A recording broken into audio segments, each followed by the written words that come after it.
Bismillahirrahmanirrahim. Assalamualaikum warahmatullahi wabarakatuh dan salam sejahtera kepada seluruh rakyat Malaysia yang dikasihi sekalian. Hari ini merupakan hari raya kedua. Oleh itu saya sekali lagi ingin mengambil kesempatan di sini untuk mengucapkan selamat Hari Raya Aidilfitri, maaf zahir dan batin kepada seluruh muslimin dan muslimat di seluruh negara dan di mana jua berada. Pandemik COVID-19 ternyata mengubah banyak hal, termasuk cara masyarakat Islam menyambut hari Lebaran.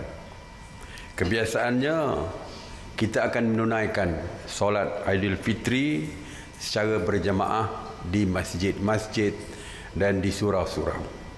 Tapi kali ini kita hanya mampu berjamaah di rumah bersama-sama dengan keluarga kita. Tradisi Aidilfitri yang sekian lama sudah sebati dengan kita seperti menziarahi sanak saudara, jiran tetangga dan berkumpul di majlis rumah terbuka tidak dapat diteruskan pada kali ini berikutan kita sedang berhadapan dengan wabak COVID-19. Saya ingin mengucapkan terima kasih kerana ramai yang patuh kepada arahan tersebut sehingga kan saya difahamkan ada yang meletakkan pelekat atau papan tanda di rumah kami tidak menerima tetamu dan sebagainya. Jadi ini berlaku di seluruh negara. Walaupun kita tidak dibenarkan bersemayam berjemaah di masjid, di surau, tidak boleh menerima tetamu dan sebagainya, tetapi ianya tidak bermakna Aidilfitri yang disambut dengan norma-norma baru ini tidak dapat diraikan dengan penuh kesyukuran dan keinsafan. Yang pasti kali ini kita dapat berhari raya sepenuhnya dengan keluarga terdekat kita, beraya dengan anak kita, cucu kita dan sebagainya. Ancaman COVID-19 yang menyaksikan pelaksanaan Perintah Kawalan Pergerakan Bersyarat ataupun PKPB sebenarnya tidak menghalang kita untuk menyambut Aidilfitri dalam suasana meriah dan gembira bersama dengan ahli keluarga terdekat kita. Justru mengambil semangat Syawal sebagai bulan kemenangan, marilah kita sama-sama mendoakan agar kita juga berjaya memenangi perang menentang COVID-19. Saya ingin melaporkan seperti biasa tentang tindakan Task Force Operasi Pematuhan. Semalam, Task Force Operasi Pematuhan telah membuat 60,528 pemeriksaan bagi memantau penguatkuasaan pematuhan SOP PKPB di seluruh negara. Sebanyak 3,675 pasaraya, 3,102 restoran, 330 penjaja dan 753 kilang serta 3,742 bank telah diperiksa. Pemeriksaan ini juga dibuat di 1,022 terminal pengangkutan darat, 168 terminal pengangkutan air dan 101 terminal pengangkutan udara. Pasukan Task Force Operasi telah memeriksa sebanyak 23,633 buah kenderaan persendirian, 1,318 kenderaan awam dan 19 vessel. Turut diperiksa adalah 1,192 pasar awam, 4,720 tempat ibadah dan 1,392 tempat riadah serta 247 tapak binaan.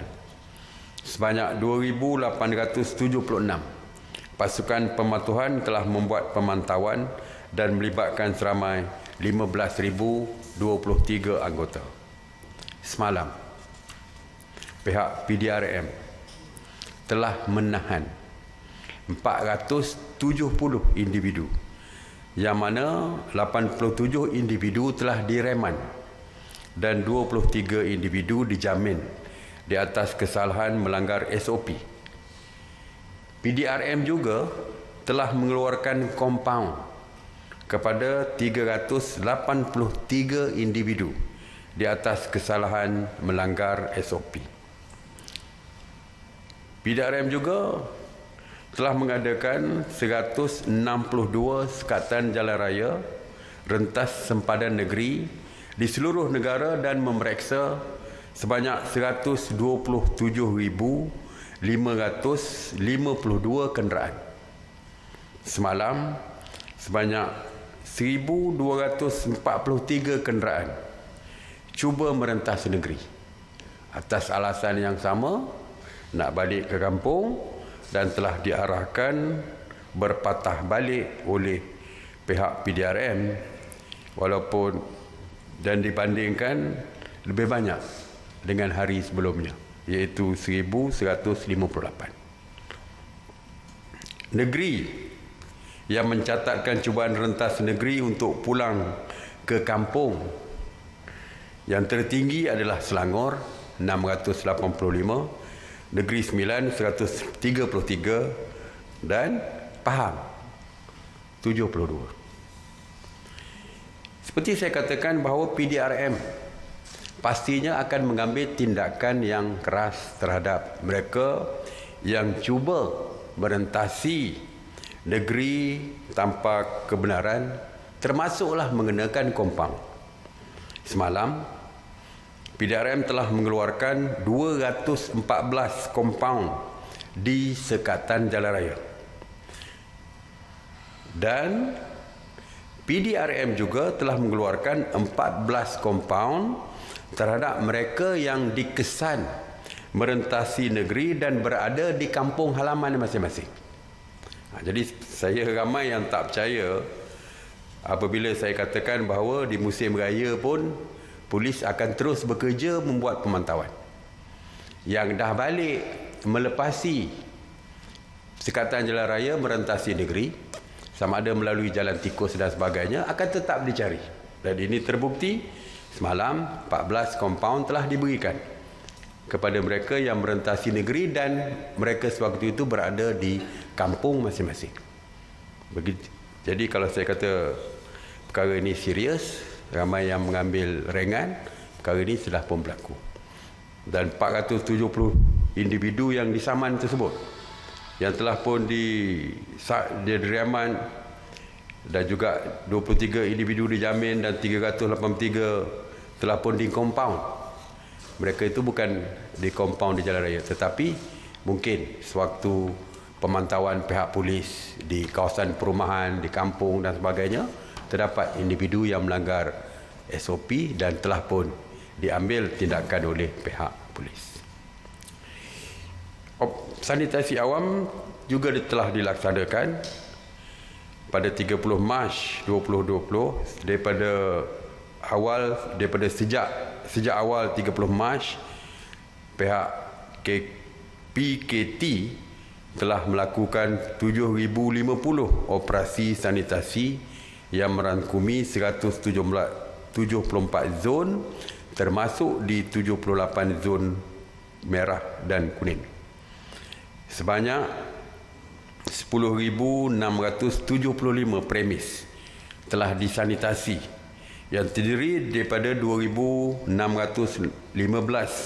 pusat perniagaan, 3,855 bangunan kerajaan, 1,578 kawasan perumahan termasuk PPR, 2,278 tempat awam dan 349 pasar raya. Semalam 24 Mei, hari raya. Hari raya pertama betul? 24 Mei semalam. Sanitasi masih juga dilaksanakan.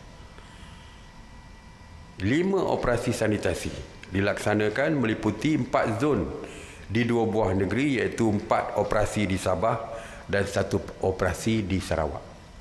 Maknanya petugas Barisan Hadapan bukan saja pihak polis yang terus mengadakan pemantauan, termasuk juga di hospital. Mereka tidak tidur, mereka terus bekerja, malah pasukan bomba penyelamat dan juga PBT terus mengadakan menjalankan tugas mereka untuk sanitasi awam dan sebagainya. Jadi kita ucapkan jutaan terima kasih kepada semua barisan hadapan ini ataupun frontliners ini, termasuklah yang lain-lain yang tak saya sebutkan, APM, ATM, Rela dan semua yang terlibat menjalankan tugas waktu hari raya pertama dan sebelum-sebelumnya.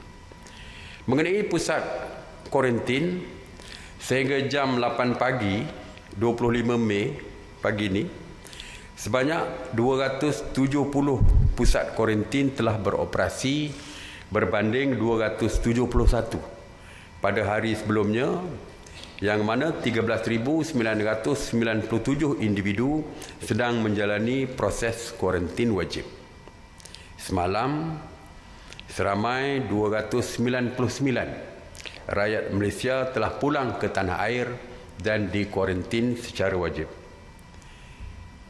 Sejak daripada 3 April 2020, seramai 40,716 rakyat Malaysia yang pulang dari luar negara telah pun dikuarantin secara wajib, dan sehingga hari ini seramai 33,092 individu telah selesai menjalani tempoh kuarantin wajib dan dibenarkan pulang. Seperti yang saya tegaskan baru-baru ini, bahawa rakyat kita yang ingin pulang perlu menandatangani surat aku janji dan indemnity, iaitu letter of undertaking, bagi sebelum mereka pulang ke tanah air. Ini supaya mereka boleh memberikan aku janji untuk membayar charges ataupun hotel yang mereka perlu, bayaran hotel yang perlu mereka bayar separuh daripada RM150, iaitu RM75, dan RM75 dibayar oleh kerajaan. Ramai yang bertanya, ramai yang membuat surat rayuan dan sebagainya, kerana mereka menganggap mereka perlu travel ataupun melakukan perjalanan untuk pergi ke pejabat-pejabat kedutaan kita.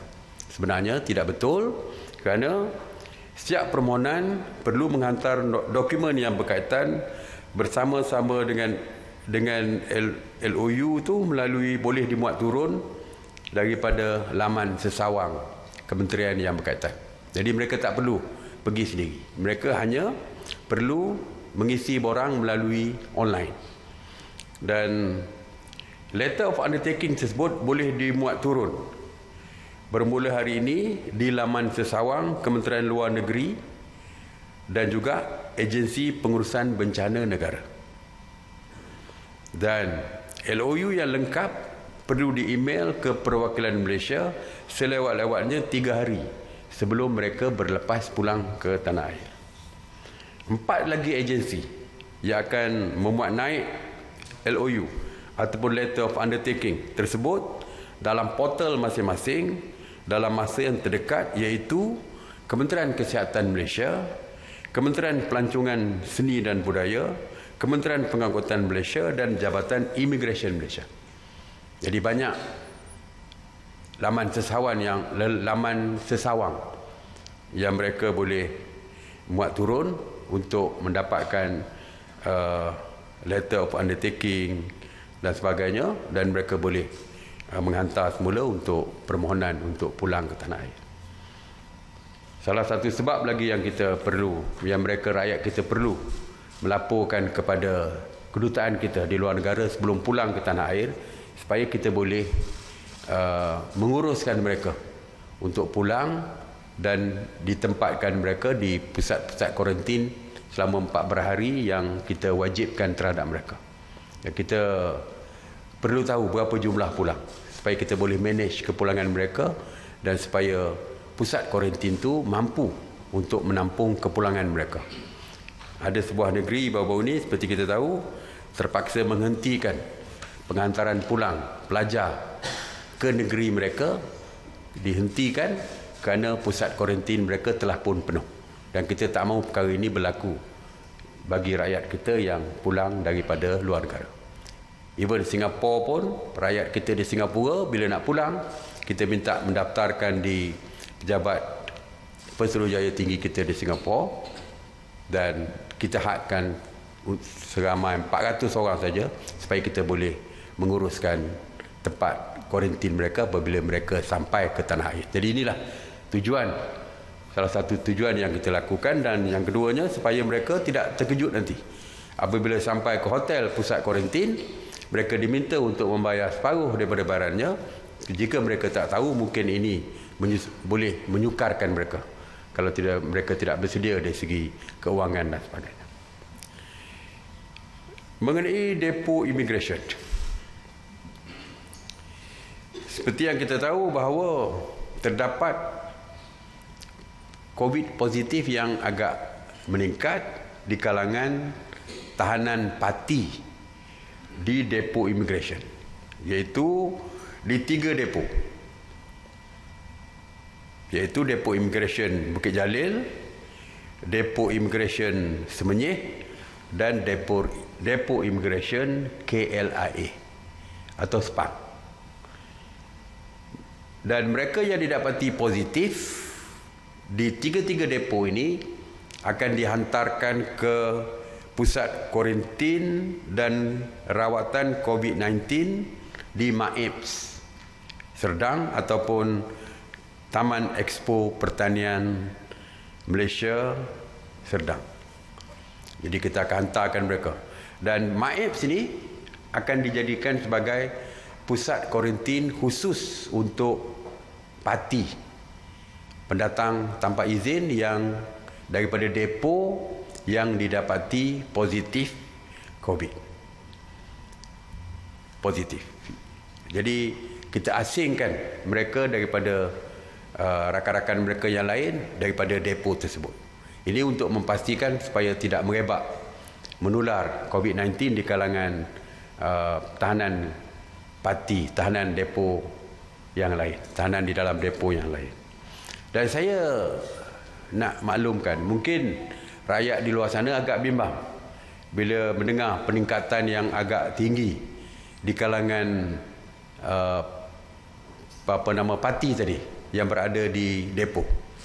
Rakyat tidak perlu bimbang kerana mereka sudah pun terkurung di dalam kawasan depo tersebut. Jadi peluang untuk merebakkan, menularnya COVID-19 di luar adalah almost tidak ada, kerana semuanya di dalam tersebut kita buat saringan kepada semua parti tersebut, termasuk pegawai dan sebagainya yang didapati positif, terus dihantar ke MAIPS. Saya baru pulang daripada MAIPS mengadakan tinjauan dan sebagainya. Kawat-kawat besi telah pun mula dipasang untuk mengelilingi MAIPS itu untuk mengelakkan adanya parti yang melarikan diri. Tentera, polis, daripada Jabatan Immigration sedang berada di MAIPS bagi mengawal mereka. Dan begitu juga dengan barisan hadapan lain, terdiri daripada doktor, jururawat dan sebagainya berada di MAIPS untuk mengawal parti yang dipindahkan daripada depo mereka, pindahkan ke MAIPS tersebut. Jadi kepada rakyat, bertenang, jangan nanti bila diumumkan oleh DG Kesihatan tiba-tiba menunjukkan hari ini meningkat lebih tinggi daripada semalam. Sebagai contoh, saya pun tak tahu, DG belum umumkan lagi pukul 5. Kalau diumumkan, sebenarnya yang tinggi itu bukan daripada rakyat Malaysia di luar sana, tetapi adalah daripada parti yang telah pun kita kuarantin sebelum ini di dalam, yang telah pun kita kurung mereka di dalam depo tahanan masing-masing. Okey, itu saja. Terima kasih sekali lagi. Terus kekal di rumah bagi terus kekal selamat. Stay home, stay safe. Okey, saya buka kepada solat. Datuk Seri, berkenaan dengan larangan pergerakan rentas negeri tadi, sampai bila ia akan dikuatkuasakan? Adakah ia hanya untuk tempoh minggu awal Aidilfitri ataupun terus buka kuasa sehingga tamat tempoh PKPB? Kita belum tahu lagi. Setakat hari ini kita belum tahu lagi. Kita akan putuskanlah di dalam mesyuarat khas menteri-menteri yang saya mempengungsikan setiap sekarang ni, kalau lulus setiap hari, ya, kita akan putuskan lagi lah. Kita akan tengok keadaan dulu, ya. Jadi kita akan buat keputusan nanti. Setakat hari ini kekal, iaitu tidak boleh rentas negeri. Assalamualaikum Datuk Seri. Semalam tular satu video yang mendakwa berlangsung majlis perkahwinan di sebuah kuil di Seri Kembangan dan dihadiri ramai orang pada majlis itu. Adakah majlis itu mendapat kebenaran dan jika tidak, apakah tindakan akan diambil ke atas kuil tersebut? Terima kasih Datuk Seri. Seperti yang saya umumkan bahawa kebenaran untuk ibadat agama-agama lain, ya, kita telah pun keluarkan, kita telah pun benarkan, tetapi ianya akan bermula berkuat kuasa pada 10 hari bulan Jun. Jadi belum sampai masa lagi. Kebenaran untuk beribadah dengan SOP yang ketat lah, seperti tak boleh lebih daripada 30 orang dan sebagainya, kita dah keluarkan. Semua kita dah maklumkan kepada semua persatuan-persatuan ataupun pemimpin-pemimpin semua agama bukan Islam di negara kita. Mereka tahu 10 hari bulan onwards baru mereka boleh memulakan kegiatan aktiviti agama mereka di sama ada di kuil, gereja dan sebagainya. Dan yang keduanya, yang kita benarkan hanya aktiviti keagamaan di hari penting bagi mereka. Kalau Kristian, hari penting untuk gereja Kristian bagi orang Kristian adalah hari Ahad, hari Minggu. Jadi hari Minggu saja, sehari dalam seminggu yang dibenarkan mereka beribadat di gereja. Ya, begitu juga dengan agama lain. Ada hari-hari tertentu yang mereka tetapkan. Dan yang ketiganya, kita hanya memberikan kebenaran beribadat, tetapi tidak membenarkan lagi. Ya, walaupun sampai 10 hari bulan Jun tu masih belum dibenarkan lagi untuk upacara perkahwinan di rumah ibadat mereka. Tidak boleh upacara kematian saja diadakan di di rumah-rumah ibadat. Untuk pengkebumian mereka boleh buat pengkebumian di tanah perkuburan dengan jumlah yang hadir tidak boleh melebihi 20 orang. Kita dah tetap. Yang ini melanggar keputusan yang dibuat oleh mesyuarat khas menteri-menteri yang mana telah pun dipersetujui oleh Kementerian Perpaduan bersama dengan pemimpin-pemimpin agama. Diorang dah buat keputusan bersama. Kita bawa, kita endorse. Itu saja. Jadi apa yang berlaku ini adalah melanggar undang-undang dan saya difahamkan pihak polis sedang mengambil tindakan kepada penganjur ini, termasuklah kepada mereka yang menghadiri majlis perkahwinan tersebut. Okey. Datuk Seri, memandangkan depo tahanan imigresen KLIA dikesan mempunyai kluster COVID, adakah proses saringan telah dimulakan di depo berkenaan? Selain itu, berapakah jumlah tahanan di ketiga-tiga depo Bukit Jalil, Semenyih dan KLIA? Dan adakah tempat ini akan ditutup atau parti yang ditahan di sana akan diasingkan? Dan apa prosedur dilaksanakan di ketiga-tiga depo itu?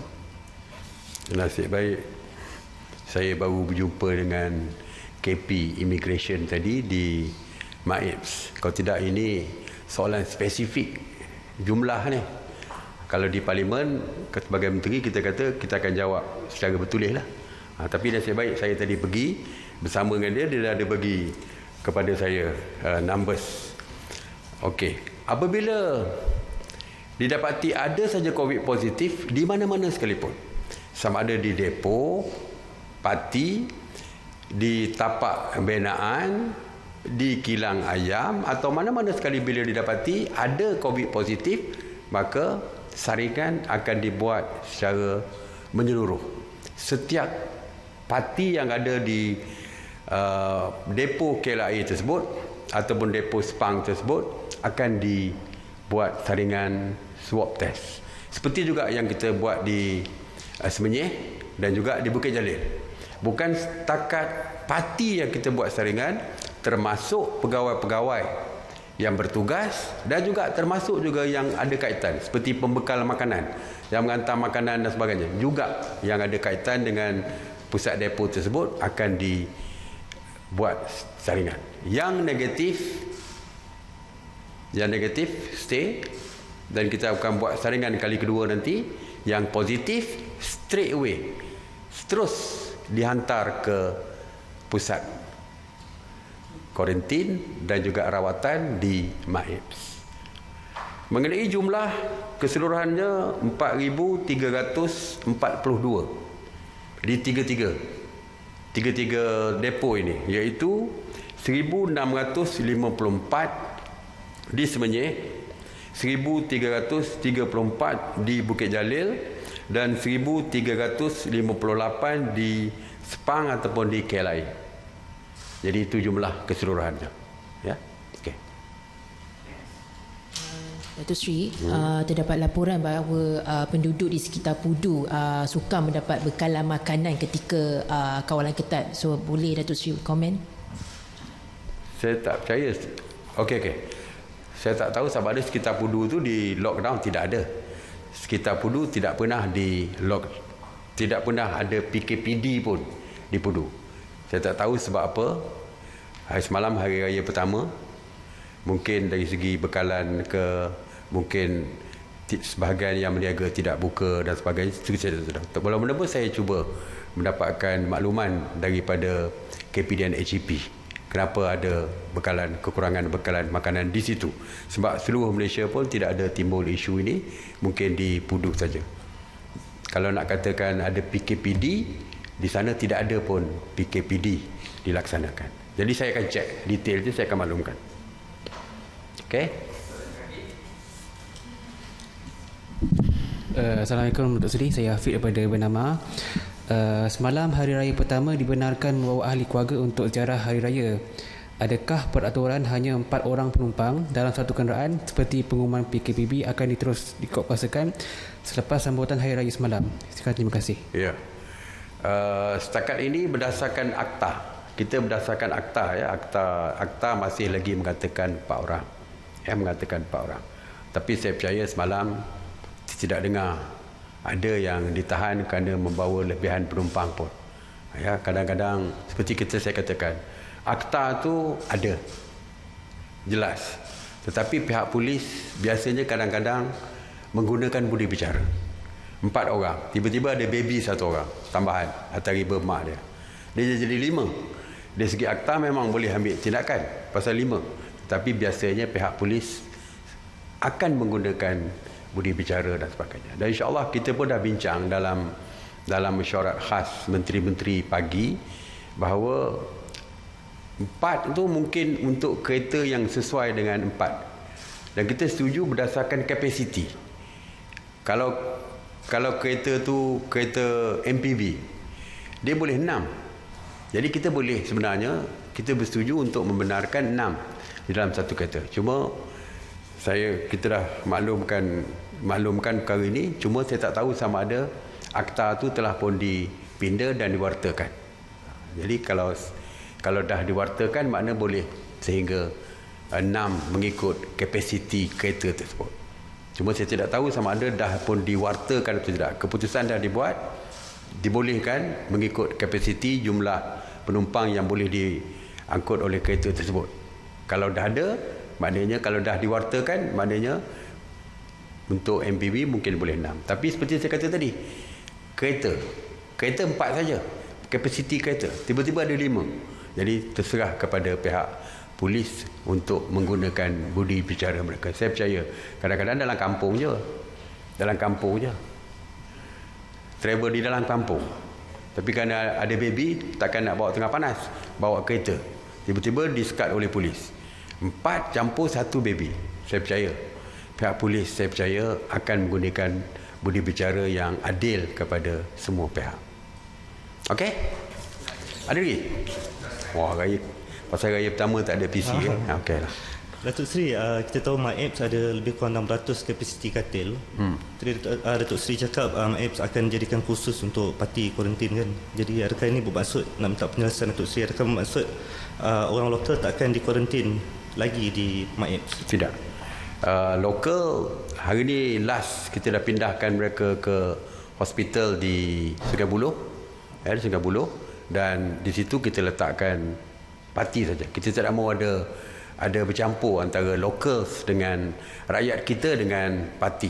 Jadi biar MyApps tu untuk parti saja. Sebab itulah kita letakkan kawat berduri dan sebagainya.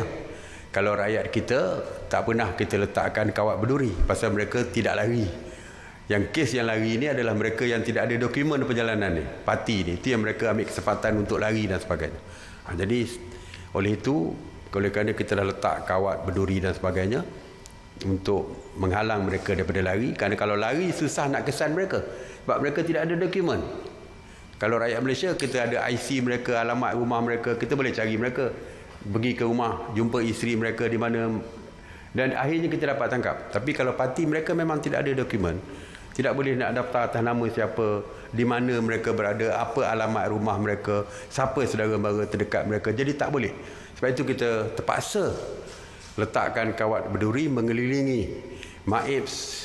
Nama kita ada hall, dewan-dewan tentu, hall A, hall B dan sebagainya, kita taruhkan kawat berduri. Jadi untuk itu kita keluarkan rakyat kita daripada MyApps. Jadi memang khusus untuk parti di MyApps tersebut. Okey, terima kasih sekali lagi. Selamat Hari Raya, maaf zahir batin, dan Assalamualaikum warahmatullahi wabarakatuh.